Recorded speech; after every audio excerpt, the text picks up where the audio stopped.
Halo, apa kabar? Semoga selalu dalam keadaan sehat walafiat, tetap semangat ya. Kembali berjumpa dengan saya Hersman Arif dan Bung Rocky Gerung dari Rocky Gerung Official Forum News Network. Bung Rocky, tidak terasa ini pelantikan Presiden Prabowo tinggal beberapa hari lagi. Isunya sekarang ini adalah siapa menteri-menteri yang akan mengisi kabinet Pak Prabowo. Dan Pak Prabowo itu sudah memberikan bocoran, banyak diantaranya mereka adalah para menteri kabinet dari Jokowi. Oke, saya harus perlihatkan dua dimensi dari isu hari-hari ini. Pertama adalah soal konstruksi kabinet yang memungkinkan kita menilai dan masuk lebih dalam mengetahui kondisi politik di dalam pemerintahan Pak Prabowo nanti. Tentu isi kabinet itu mencerminkan kehendak Prabowo untuk mempercepat pembangunan, meningkatkan kesejahteraan, memastikan keadilan. Semua itu harus terbaca di dalam komposisi personalnya. Tetapi yang kemudian kita dengar lebih awal hari ini adalah bahwa menurut Pak Prabowo, kabinetnya itu akan berisi mungkin sebagian besar bahkan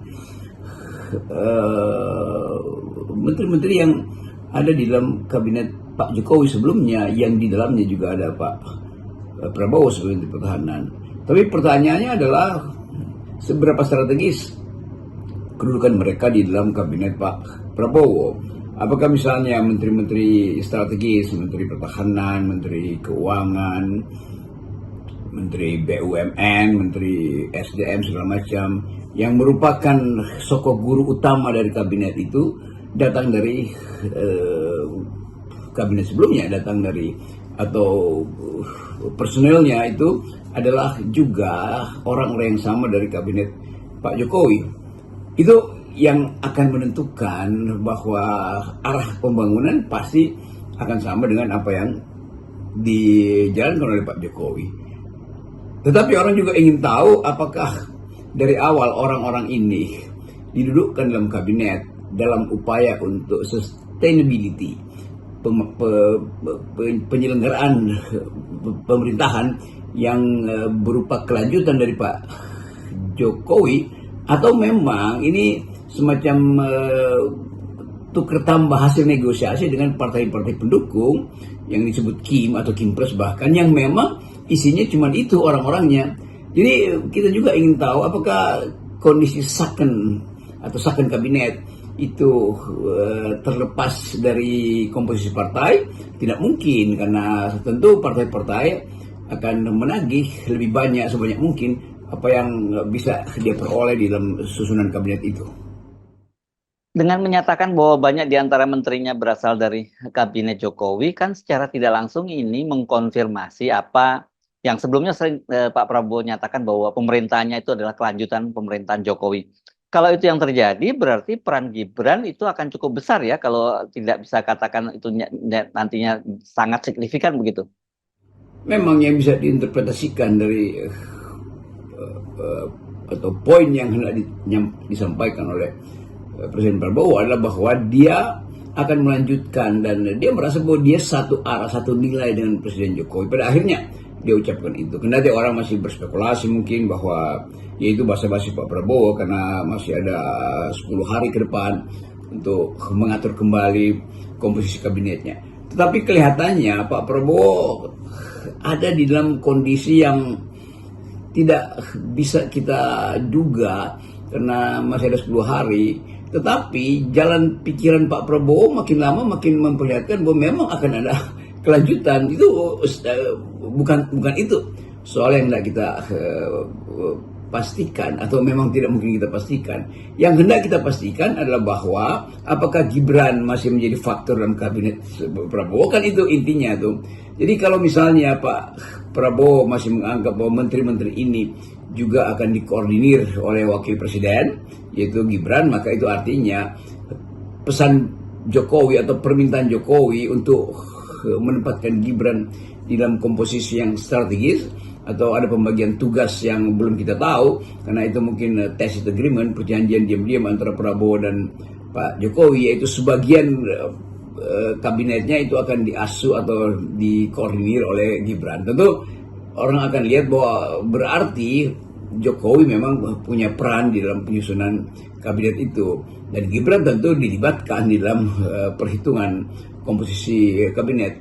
Jadi tetap ada sesuatu yang agak aneh itu, bahwa Pak Prabowo memang berupaya untuk bersopan-sopan dengan Pak Jokowi, itu hal yang baik.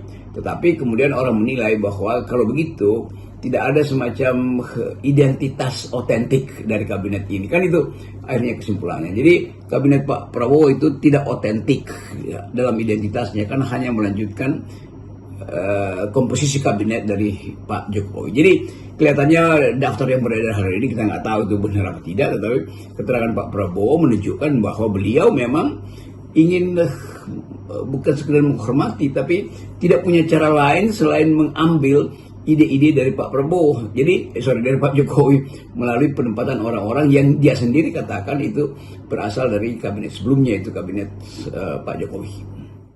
Sesungguhnya ini Bung Rocky ya, di luar siapa menteri yang akan masuk kabinet, itu justru yang lebih serius itu adalah soal anggaran. Bagaimana nanti para menteri-menteri atau pemerintahan ini mengelola negara dengan APBN yang sangat terbatas kan.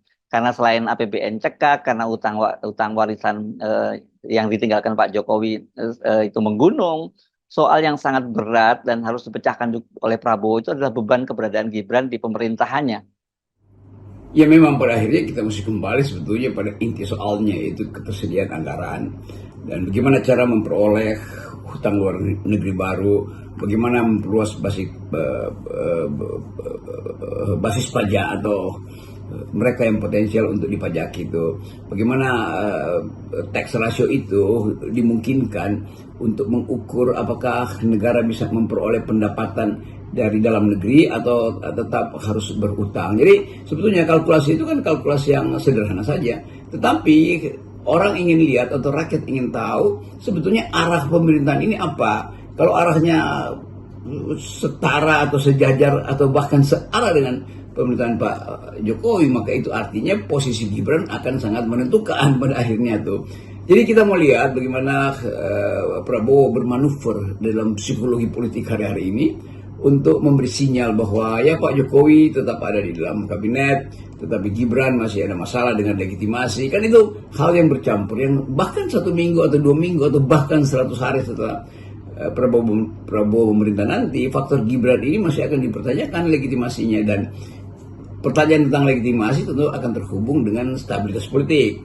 Selama Gibran masih ada di dalam tanda tanya besar soal etikanya, soal fungsi dia nanti di dalam kabinet, soal atau bahkan di belakangnya masih ada pertanyaan konstitusional tidak Gibran ada di situ tuh, tetap akan ada pertanyaan-pertanyaan semacam itu, dan politik masih akan berlanjut sampai ke titik itu. Saya kira itu soal yang paling mendasar di kita, atau bukan paling mendasar, paling strategis untuk tetap dihidupkan sebagai isu politik bahkan setelah setelah Presiden Prabowo memerintah tuh. Nah, kemungkinan ini harus diduga di dalam koordinasi atau sebut aja konstelasi baru DPR yang isinya adalah PDIP, terutama kalau PDIP masuk kabinet, apakah fraksinya di DPR tetap akan kritis atau betul-betul memang PDIP juga akhirnya melarutkan diri di dalam kesepakatan bahwa kita tetap akan berada di dalam asas sustainability, jadi pelanjutan dari kepemimpinan kabinetnya Jokowi. Dan itu berarti ada sesuatu yang juga aneh pada PDIP kalau itu terjadi, karena PDIP akhirnya melemahkan dirinya sendiri di depan publik bahwa dia sebetulnya juga sesuai dengan keinginan Jokowi ada di dalam kabinet Prabowo, dan tidak ada lagi standing yang lebih kritis atau standing berbeda di parlemen nanti. Nah, ini kalau kita ngomongin soal keberlanjutan pemerintahannya Jokowi gitu ya. Ini di luar kabinet kan juga banyak bertanya-tanya bagaimana soal buzzer yang di era Jokowi itu sudah sebagai part of the team lah, yaitu bagian yang tidak terpisahkan dari pemerintahan Jokowi itu kan. Itu ciri khasnya itu adalah pengerahan para buzzer ya. Bagaimana posisi mereka nanti di era pemerintahan Prabowo? Sekali lagi ini dengan mempertimbangkan keberadaan Gibran. Apakah mereka itu juga akan tetap mendapat tempat seperti halnya pada para menteri era Jokowi? Dan artinya itu berarti akan ada APBN yang digunakan untuk memelihara para buzzer ini lagi di BUMN dan di tempat-tempat lain begitu. Ya, itu ada hal memang yang tercecer. Itu pertanyaan, ini buzzer-buzzer Jokowi mau kemana nanti? Masih akan jadi semacam relawan Gibran atau relawan Jokowi melalui Gibran di dalam pemerintahan Pak Prabowo, atau mau ngapain kan? Kan banyak dari mereka yang ya pelan-pelan tobat, tapi banyak juga yang setelah tobat justru merasa kehilangan pendapatan. Kan ini soal upeti yang akan mereka peroleh misalnya dari Jokowi setelah Jokowi lengser, dan sangat mungkin bahwa udah itu kontrak politiknya selesai, maka bisnisnya juga selesai, urusan amplop juga selesai. Lalu mereka mungkin akan merengek pada Pak Prabowo atau pada Gibran yang memang wakil presiden, supaya dia ditempatkan lagi atau dipelihara sebagai buzzer, dan itu sangat mungkin juga diperlukan oleh Gibran. Jadi kelihatannya ini perbuzzeran ini juga akan mengalami dekomposisi dalam pengertian atau dia membusuk, atau ada reposisi di mana mereka memperoleh tempat yang cukup strategis di dalam kabinet, entah sebagai komisaris lagi atau semacam ditempatkan di kantor kepresidenan. Jadi kita ingin tahu juga itu nasib para buzzer, nasib para Jokowers, dan nasib mereka adalah penanda bahwa apakah politik Indonesia bisa dilepaskan dari perbuzzeran, atau memang itu udah jadi semacam ciri khas dari demokrasi kita, bahwa buzzer itu akan diselundupkan untuk mengacaukan koordinasi komunikasi, atau mengintervensi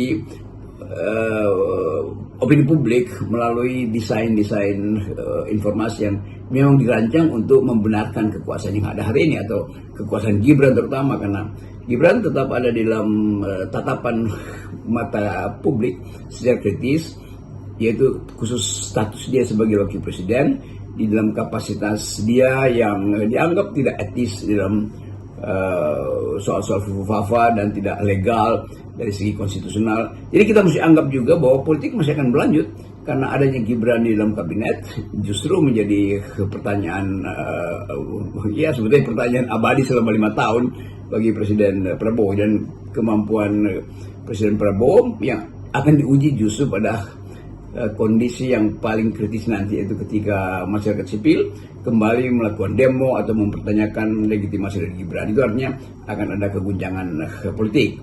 Jadi kita tunggu aja bagaimana logika politik itu kembali diajukan, karena tetap banyak orang yang menganggap bahwa Pak Gibran itu tidak layak menempati kedudukan sebagai wakil presiden karena problem legitimasi dan problem etis. Terima kasih Bung Rocky, tetap akal sehat. Salam akal sehat.